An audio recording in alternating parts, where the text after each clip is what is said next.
Alright, I'm filming this when the chapter's coming out. On Shonen Jump, it says in like 11 hours, so this is a lot later than I was hoping for to release and make a video like this, but I'm just happy I'm finally here.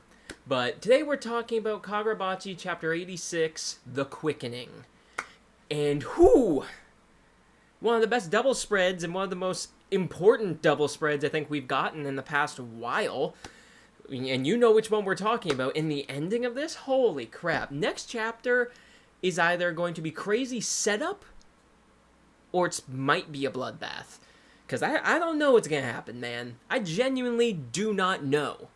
So, without further ado, let's get into the review of this chapter.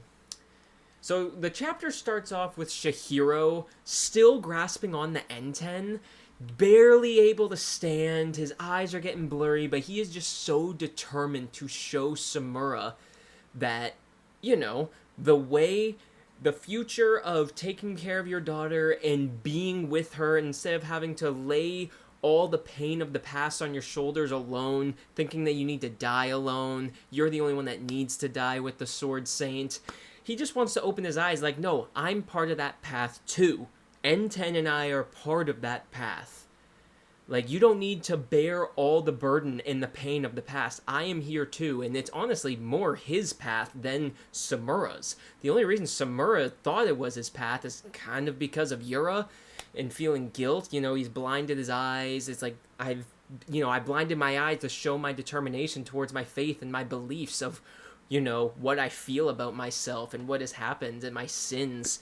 But once you realize, especially like with Inori, like when she passed away, and that scene where Iori's crying and he comforts her and says, "Don't worry, I will take care of her." That's his path.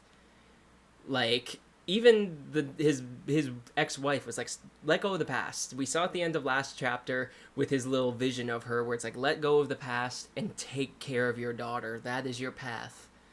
I'm not going to be here to do it anymore, so you need to do it." And he undoes the scars that's not a word. He heals the wounds on his eyes to me, it very much symbolizes that he is literally letting go of the past and seeing his future ahead, because that his focus is to his daughter, who also appears right in front of him, which is very symbolic, because, yeah, he threw that all away because he felt like he had to. Instead of going to her and comforting her pain, he got very scared and guilty that she was getting pain in the first place. So we saw the symbolism of what he should have done, which is open the door and comfort her and not get scared and guilty of the past and feeling like this is not the path. She's just getting hurt. Well, if your daughter's getting hurt, you're her father. Comfort her. But he threw that away. And now Shihiro's words of, the past is painful, but I have a past that I'd rather die for than forget. I would rather trample on the pain and move forward. And those words got to him, and they truly did. Like, he straight healed his eyes. Like I said, that's him putting the past fully behind him and putting the burden fully behind him and focusing on the path, and him healing his eyes, like him cementing the path. Like, this is the path I'm going on. I will never deviate from this path now. You have opened my eyes, Shihiro.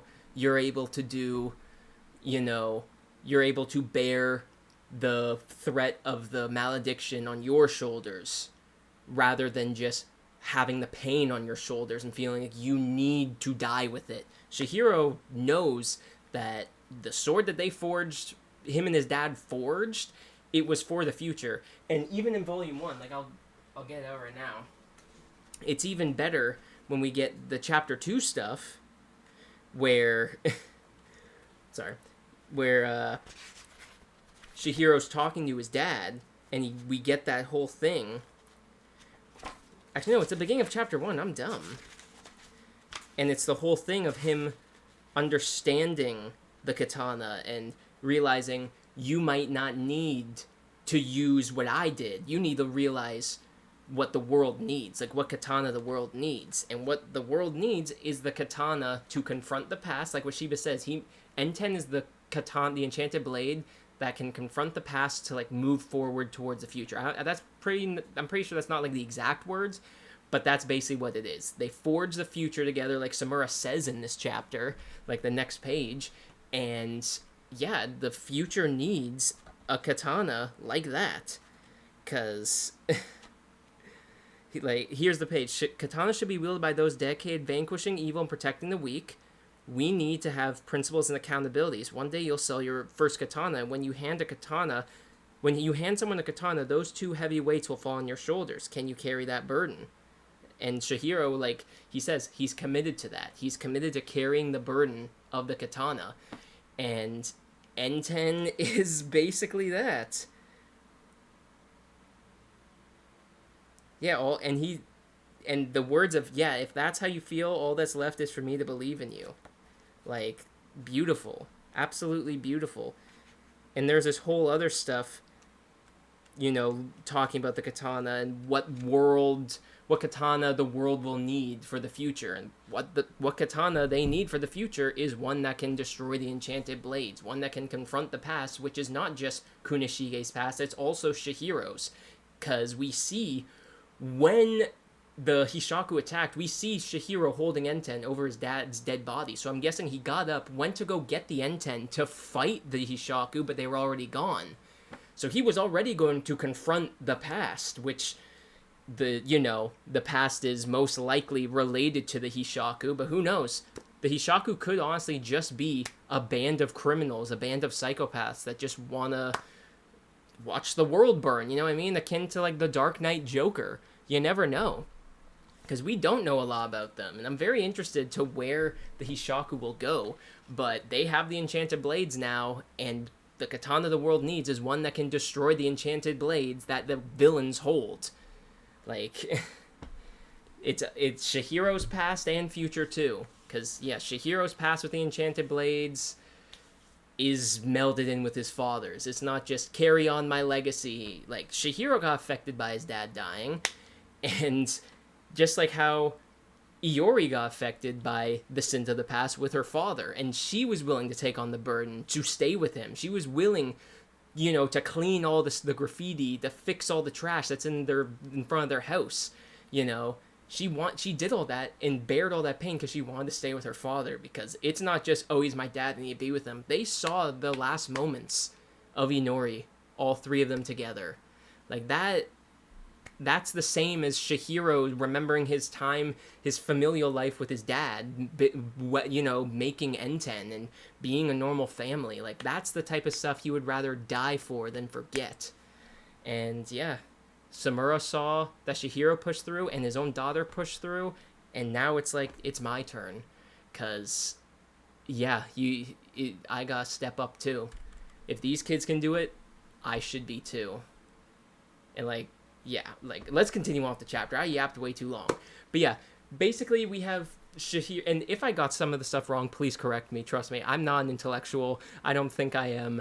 I'm not trying to be, like, smart. I'm just saying how it is. There's probably stuff I missed, and there's probably stuff that if I do make a Samura video in the future, it would probably be better, but I digress. Let's continue on with the chapter. So yeah, Shihiro's wielding Enten. He's ready to continue the fight, even though he's basically about to collapse. He sees Iori in front of him, and he's like, is that Iori? Because he might be seeing things too, just like Samura, but it's not. Iori did definitely step in front, but he's even thinking about how he did a chip. He thinks the chip is not enough to convince Samura, but it was. The chip was enough, same with his resolve to carry the past and to move forward with the future, wielding Enten with its destiny, because Shihiro is the guiding light for the future that Kunishige thought. When they were making the blades, this is going to be for the future, and now the future needs the enchanted blade to destroy the enchanted blades that, even Kunishige couldn't destroy them. But he left that guilt of the enchanted blades when Shihiro was born and was actually a really good kid and willing to carry the burden, so he believes in him. And yeah, now Enten is fully going on its mission right now. We saw it with Sojo, where he thought about making Entens. It's kind of like Shihiro thinking about it and Enten realizing, like, okay, yeah, this is the true realm. The reason I was made is to destroy the enchanted blades, to confront the past when the future needs it. And the future does need it. They're in the hands of bad people. So And the malediction, the prophecy of the malediction too. Shihiro's gonna have to face that too. And the N10's ready for that, hopefully. I'm very scared about the Magatsumi, like, genuinely. And even Shihiro's here is like, I'm not good enough to convince him. I have to do more. It's like, it's hardly proof I can destroy the Shinichi. It's not enough. I'm not there yet. And he was about to collapse, but Samura catches him, activates Suzaku, even heals Ro's glasses, which is really damn cool. And he heals Shihiro, and his eyesight's coming back, and Mr. Samura has his eyes open. And Shihiro's shocked. He's like, holy crap, what? I thought the battle was continuing. I thought you were still going to fight for the path that, to die alone. But Samura says, you wore me down. It's clear that you'll die before you release your grip on that sword. And Shihiro says, I can't let it go because of the memories associated with my father. And that connects with Samura. It's like what I did with my daughter, Iori. Like, I sealed away her memories. Those memories are important to her. And even Samura's like, you forged it together, Rokuhira. You were trying to forge a future together. And yeah, instead of bearing the weight of the sins of the past, he looked towards the future. And that's his son, making a blade with his son. And it's the enchanted blade the future needs now. And Shihiro, being, like what Shiba said, Kunishige's guiding light, it's the perfect wielder for N10.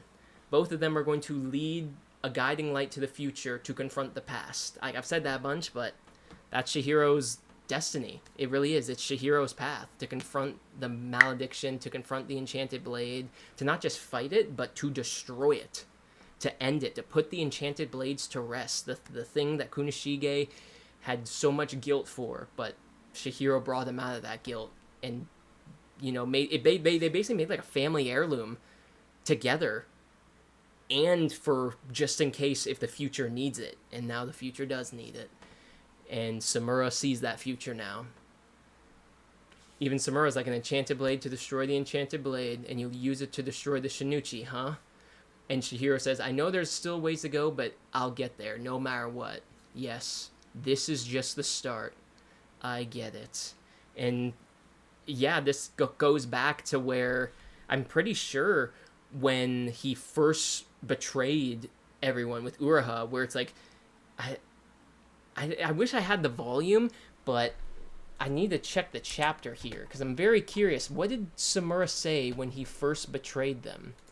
I think it was on chapter 50-something? Was it I think it was like chapter 54. No, it was 55. Here, what does Samura say? Oh, wait, no, this happens way later. What chapter does he betray him? He betrays him in 57. Oh, now it's not letting me. Of course, the chapter I want to do... Okay, there we go. The website just crashed for a second. Yeah, here's the line that Samura said. He didn't die in vain. Oh, he fought valiantly to protect the contracted sword bearers. This is a major turning point. No. Unfortunately, this is just the start. That's what he said in chapter 57 when that monk guard died. And he's like, no, this is just the start. Like, it's all ending in a week. And now he doesn't have to bear that sin anymore. He doesn't have to bear that guilt. He can leave it to Shihiro to be the front runner of that, of that destiny, of that problem. Like, Shihiro will be able to handle it on his own. Well, not on his own, but you know what I mean. Like, he is going to bear it, and he is willing to bear it because he knows he has to, and he's wielding the blade that can face that future, that can face the past and move towards the future. And it's beautiful. Your swordplay has come a long way, turning toward the light. Rokuhira, I'll follow your example. And that's also beautiful because when he did betray Uraha, and he said, if I'm going to wield this enchanted blade after 18 years, I'm going to do it in Rokuhira's name to protect the weak and to kill evil. So Rokuhira means a lot to this guy. Like, if Rokuhira can do it, if Rokuhira can lift the sins of the past off his shoulders and forge a future, like, he should be doing that too. And yeah, it's beautiful. And then Samura says, "With the N10, you can do this, Shihiro. My swordplay improved thanks to your daughter." And Samura looks around like, oh, he's sweating a bit. He's like, oh, there's Iori. And he says, "You've kept up your training since then." And Iori just does not have it. "You abandoned me for years. Like, no duh, I've grown up. Like, what are you saying?" And she even says, "You want to know if I kept up with my training? It's none of your business." And he says, "Oh, I'm sorry." Because he's like, oh yeah, I should be comforting her. It's like, I realize what I've done. I need to act as a father. And then he gets a punch to the gut, which he does deserve. He chose the pain of his past over, taking care of his daughter and comforting her pain. And she says, "All this time, my memories of Mom's last smiles, of the three of us together, I couldn't even remember forgetting." And that just gets to Samura. And she's sobbing on him, and he says, "I'm sorry," and he hugs. This is the full circle for me. Because the first time he went on this path of taking care of her when Iori died, he did this similar thing where he hugged her. I will take care of her.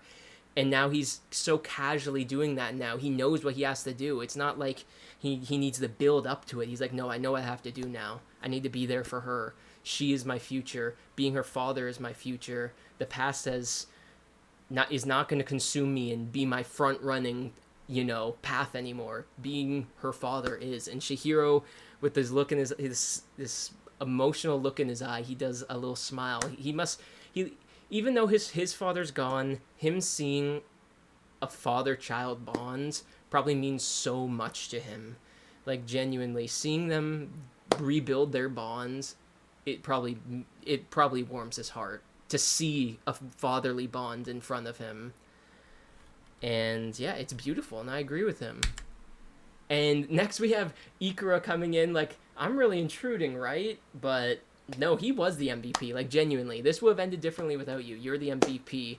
He and Shihiro's right there. The destinies of what the Hishaku did and what Shihiro's path led to so much. It led to Samura and Iori's relationship getting built back up.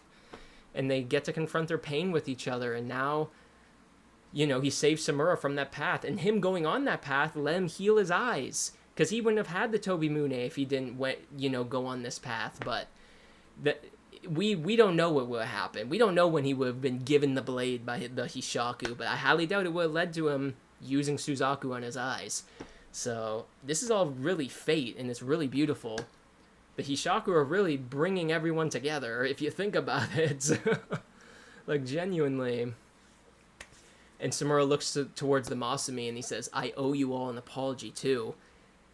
And Ro's like, "Oh, we have a bone to pick with you for sure, but Iori slugged you, so we're good for now. Ready to gamble on the future?" Because, yeah, it's not done. You may have been put on your path, but the malediction still stands, like, genuinely. Excuse me. But, yeah, and even Samura's like, "Yes, but first of all, there are a few things that need tidying up. If Shihiro handles the eternal contracts, we still have to deal with the Hishaku and the other enchanted blades and the Kamunabi traders." That could be a mistranslation, but who knows? Because we definitely know one informant, and I have a very... I think I know who the informant might be. People would think, oh, it's too obvious it's Azami, but I do think it's Azami, but I don't think Azami's a bad guy.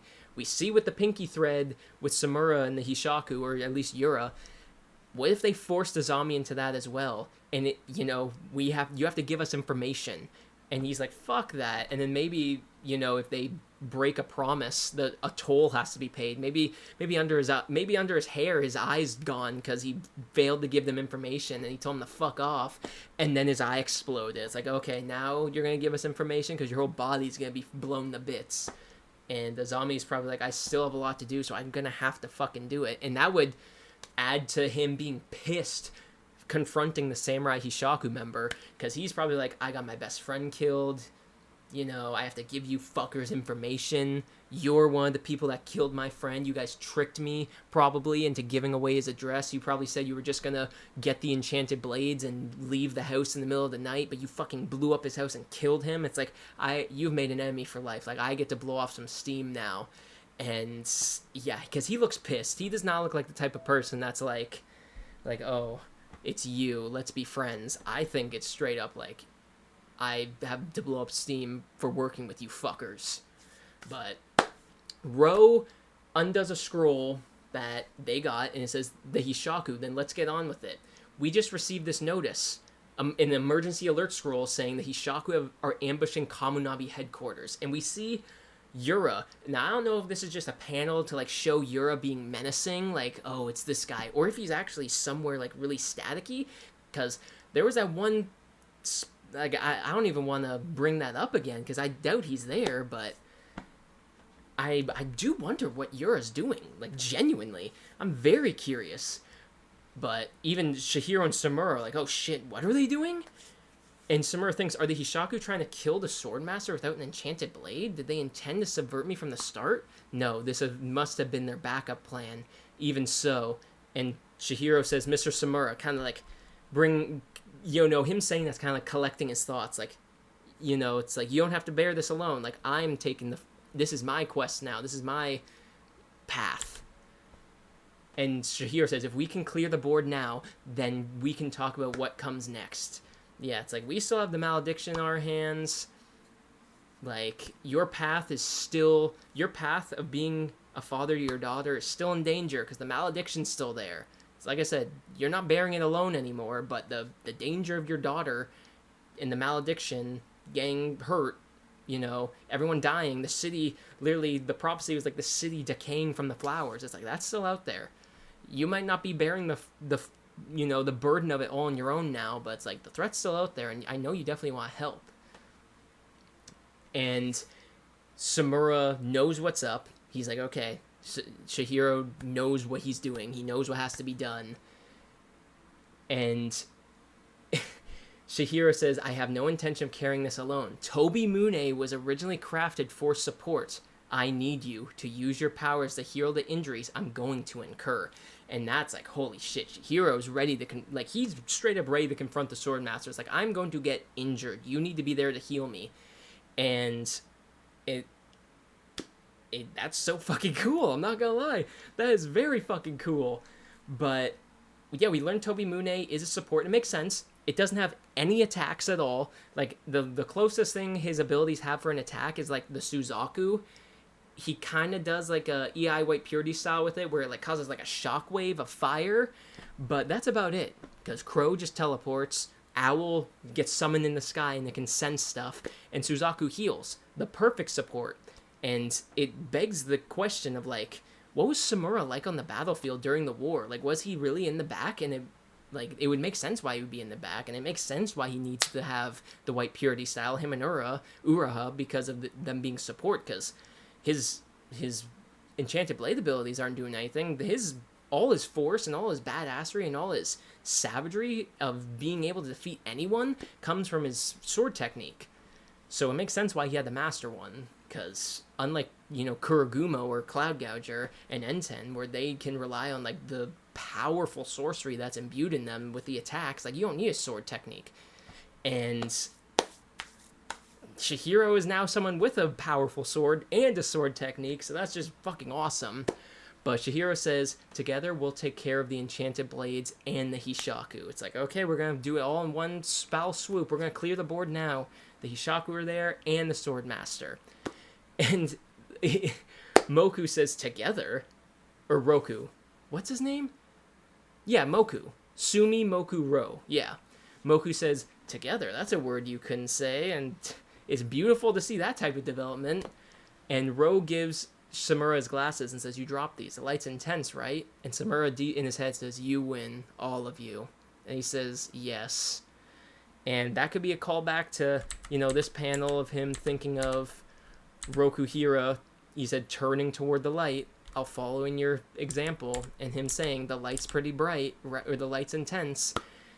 And yeah, the light is intense. The people who came to save him from this lonesome, deadly path, they won, and they actually achieved that. They brought him back to his senses to show him the right path, the path he was on, and now he's fully back on. And he puts on his glasses, and he's like, yeah, he looks emotional. Like, he's like, thank you guys, you win, all of you. And then it cuts to black, and then the next panel. This double spread, man. We are getting the glimpse of the battle. I'm very curious on how far this is into the battle. Is it the beginning? Is it near the end? Is it the middle? Like, I don't know. And we see Tobimune, we see Samura wheeling Tobimune in the back, activating Crow. And the other beautiful thing is now Samura's back in this position. Because on his quest, he was all alone. He was doing all the fighting. Like, yes, he's a master of the Eye White Purity style, but this is what he's more used to. He's probably feels a lot better being the support. Instead of bearing it all alone, he gets to support Shihiro, like, as his support with his Enchanted Blade ability. And we get a glimpse at Misaka. He looks fucking awesome. Like, genuinely, he reminds me of Bon from Seven Deadly Sins, just from his back.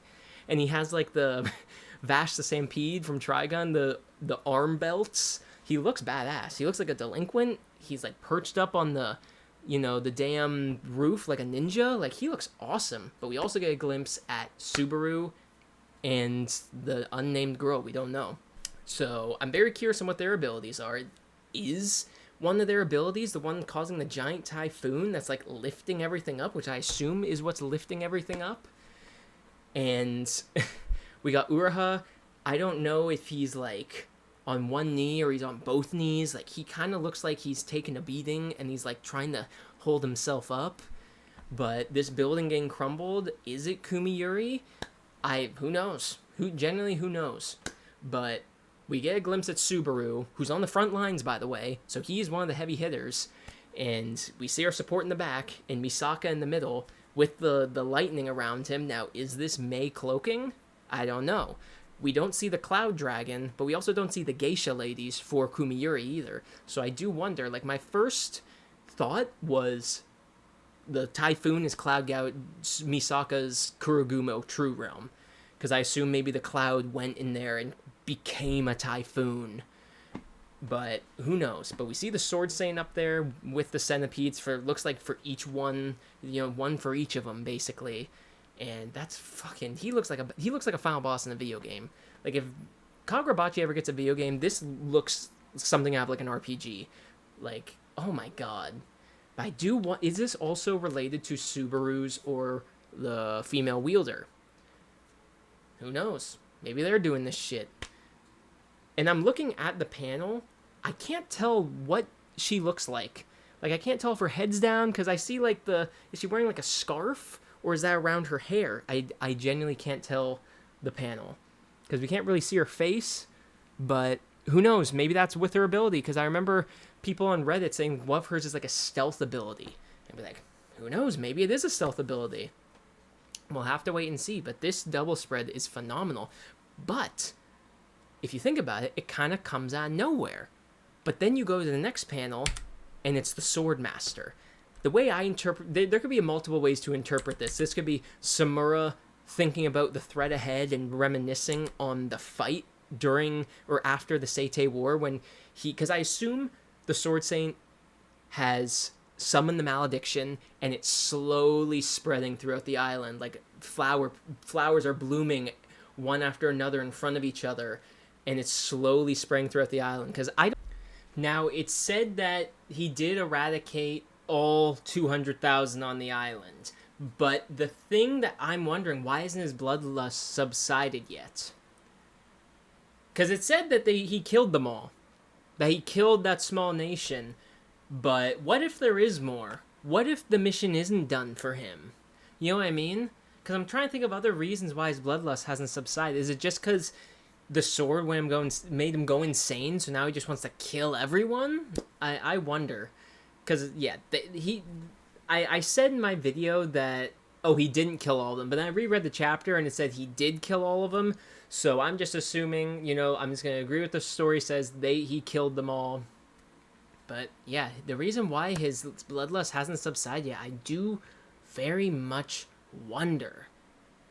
But we'll wait and see, because we also don't know if the malediction took, 1 second to do, or if it was a slow thing during their battle.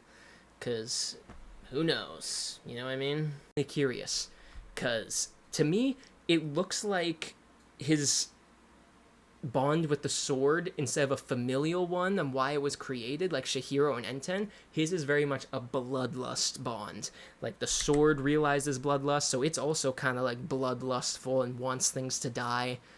But who knows? We're still very early with the Sword Saint. I have a feeling it's not just, oh, he's just evil.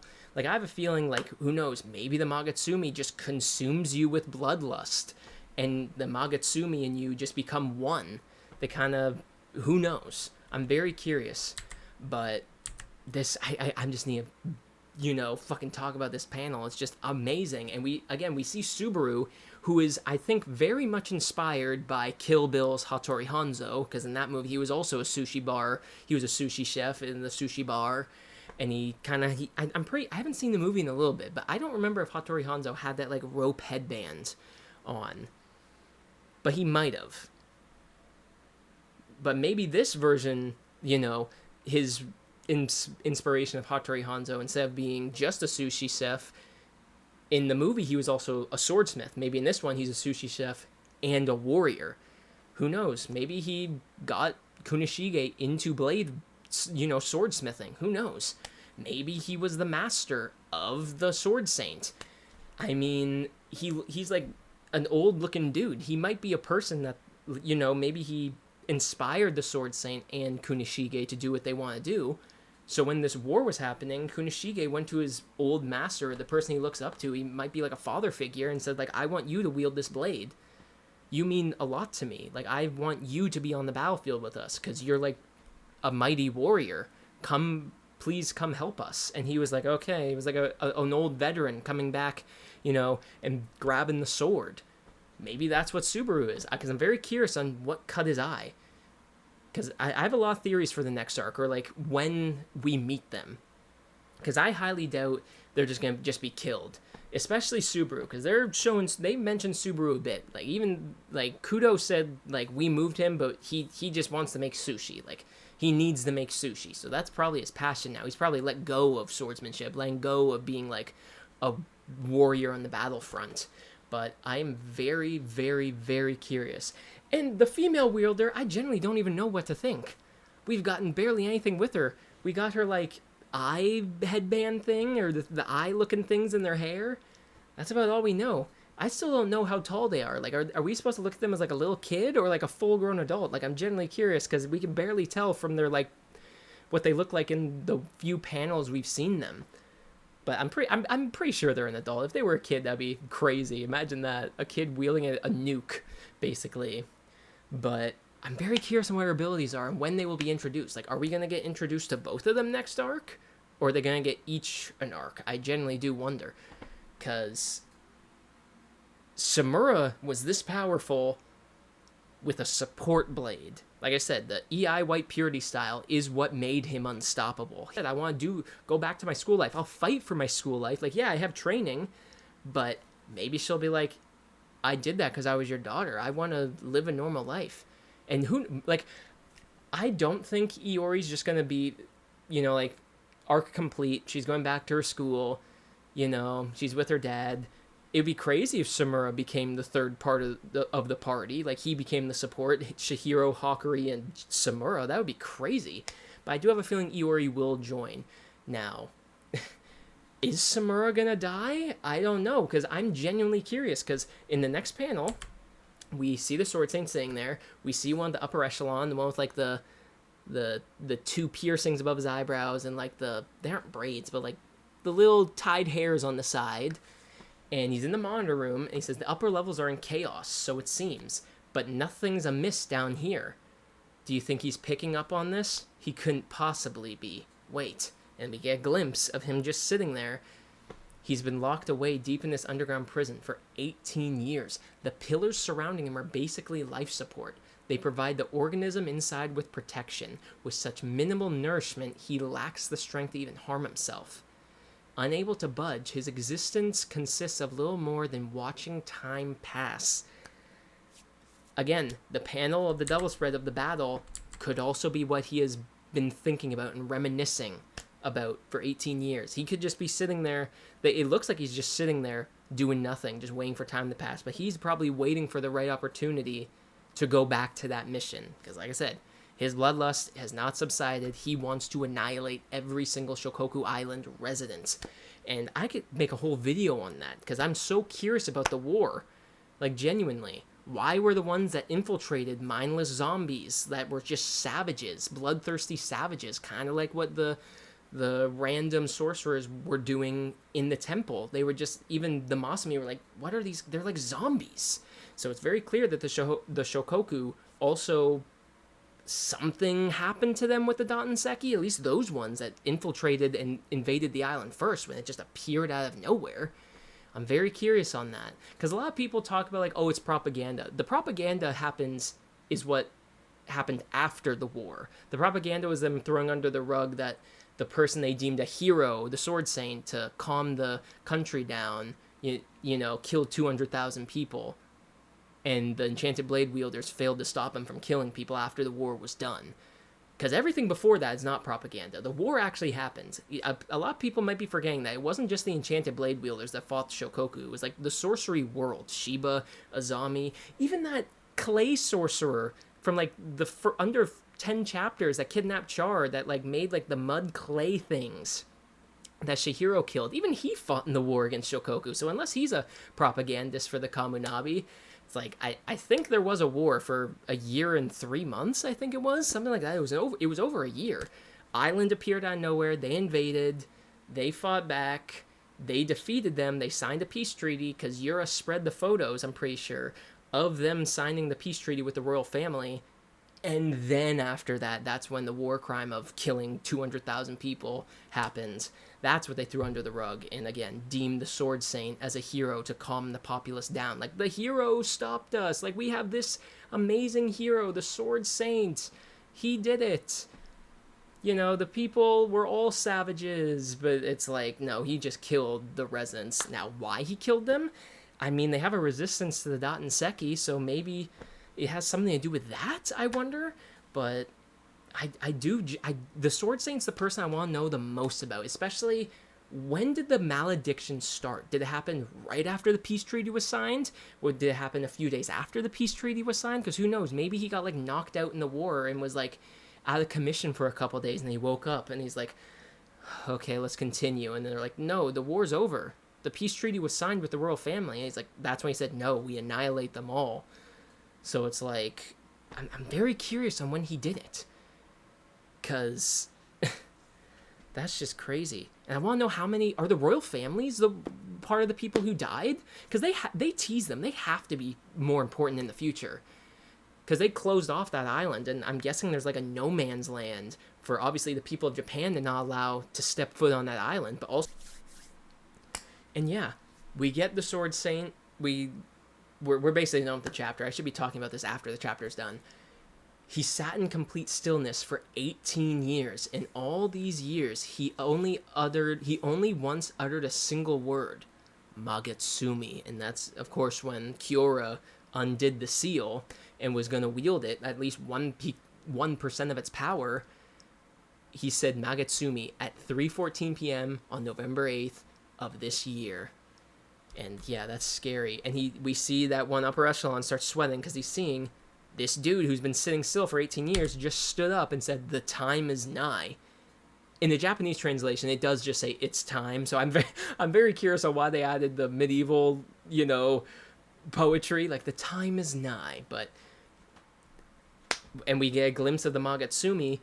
And if we saw Shihiro when he gave up the Enten to be put in Kyora's storehouse, when he was, still connected to it and was able to, like, grab it, and then a Kuro came out. So I'm guessing he has that same ability as Shihiro. He's probably been monitoring that sword for 18 years. He's probably just been monitoring that sword, sitting there in silence, waiting for the opportunity, just sensing the blade where it is at all times. And then we get Samura saying, I'll take us there. There's no time to waste. Let's go to Tokyo. And that's where the chapter ends. What is going to happen next chapter? Like, genuinely, I'm genuinely scared. I have a lot of theories of what that could happen next chapter, but the Sword Saint's getting up. He's sensing his sword. He's like, I know exactly where my sword is. I'm going to go get it. Now, again, I'm very, very curious. Put that back. Oh. I'm very curious on just what's going to happen. Because I know a lot of people think, like, oh, he's going to get up and just kill everybody. I doubt that. I imagine he gets up, gets the Magatsumi, sees Shihiro and Samura, walks past them, and just walks out of the building. And then they turn, and he's gone. The guy who can kill the entire country or this entire city. We have no idea where he is. Like, imagine that. Because you might expect, like, oh, he's just going to go on a rampage. But what if he just goes on his way and continues on his quest? Because I'm very curious on what the malediction does. Can he literally just summon malediction and just kill and cull a bunch of people? Like, genuinely, I do wonder, are there any conditions that you have to, abide by to use malediction? But we might cut back to Hakuri next chapter in Uraha, or maybe we're gonna see Ikuto and that one white-haired Kamunabi lady with the glasses and the sword, or more of the commanders. I hope we get to see more of them. I hope Hokazono just doesn't kill them off screen, because like especially the girl with the white hair and the glasses, she looks cool. I hope that's them setting up like the main core Kamunabi members that aren't the upper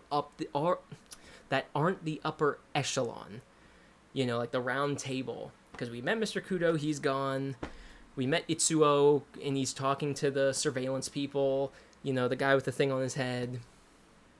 I do wonder, but the Sword Saint moving is just crazy.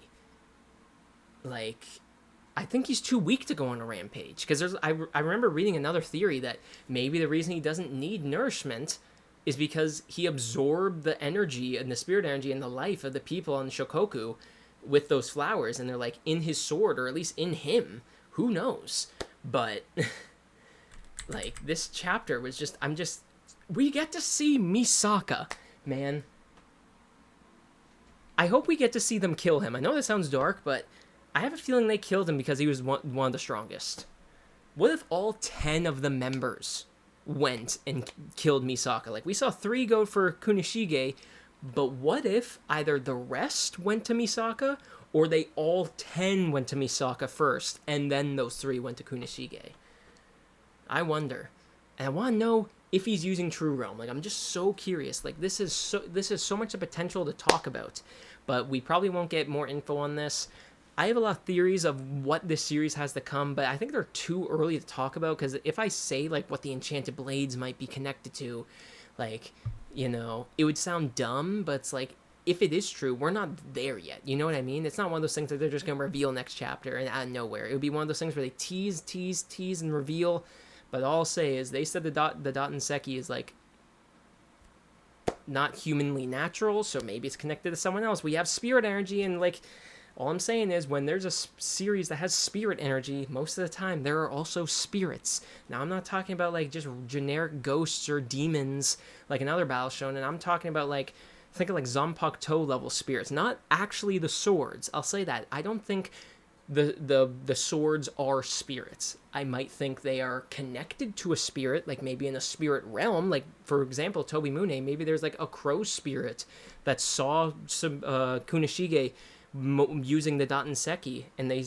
he put his sorcery into it, and they said, I like this dude's will, I respect his will, I will bless my essence and my power to this sword, rather than them just becoming the sword type thing, where it's like, think of, like, the Shinigami realm. Like, what if there's spirits in their own realm that can, like, put the essence of their power on something? That's just a theory. Again, it probably sounds dumb, but if it does happen in the future, we are not there yet. You know what I mean?